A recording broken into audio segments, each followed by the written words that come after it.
ஒவ்வொருத்தர் கிட்ட நான் வந்து கெஞ்சினேன், செக் அவுட் பண்றாங்க அமைதியா இருக்குங்க அப்படின்னு. அதான் செக் அவுட் பண்றாங்களே, பண்ணிட்டு போட்டோம் அப்படின்னு. அப்ப அன்னைக்கு இவங்க எல்லாம் என்ன மேடம் பண்ணிட்டு இருந்தாங்க? நீ அப்படி வரியா?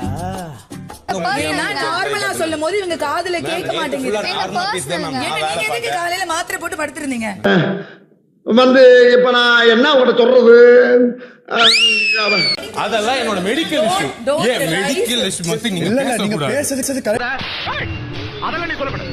ஏன் சொல்ற நீ? Medical issue. எனக்கு ஜுரம் வரும், சிக்கன் குனியா வரும். யாருக்கு நீங்க மட்டும் பண்ணுங்க, நீங்க எப்போதும் பண்றதா பண்ணுங்க. நல்லா இருக்கு ரொம்ப. மரியாதையா வந்து மக்கள் பாப்பீங்க. என்ன இப்படி நீங்க பண்ணுங்க.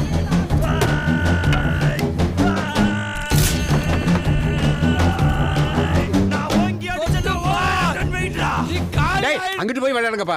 நீங்க பண்ணுங்க. என்ன எப்படின்னா என்னன்னு நினைக்கிறீங்களா? எனக்கு தெரியாது. காலனி குறுக்கால விட்டா மிதிச்சே செய்யணும். அண்ணே கொந்தளிச்சாதீங்க அண்ணே, பொறுமையா கடப்பிடிங்க. அறியாப்புல தெரியாம கரெக்டா. எங்க பாருங்க, உங்களுக்கு இதான் பிரச்சனை. முதல்ல கம்யூனிகேட் பண்ண கத்துக்கோ. சூப்பரா உங்களுக்கு ஒரு கம்யூனிகேட் பண்ண புரியல. நீங்க பண்றதெல்லாம் கேவலமா இல்லையா?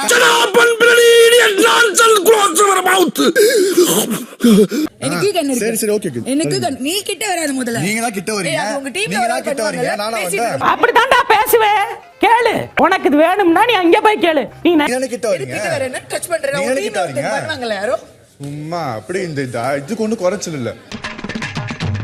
அந்த பயம் இருக்கட்டும். என்ன பையன்? பிரச்சனைனா என்கிட்ட பேசுங்க. குறைச்சல்னா என்ன பேச வரீங்க? சம்மதமே இல்லாத ஒருத்தர் இழுக்காதீங்க. குறைச்சல்னா என்ன பேசுறீங்க? குறைச்சல் இந்த அத்தை விட்டு போக மாட்டேன்டா டேய்.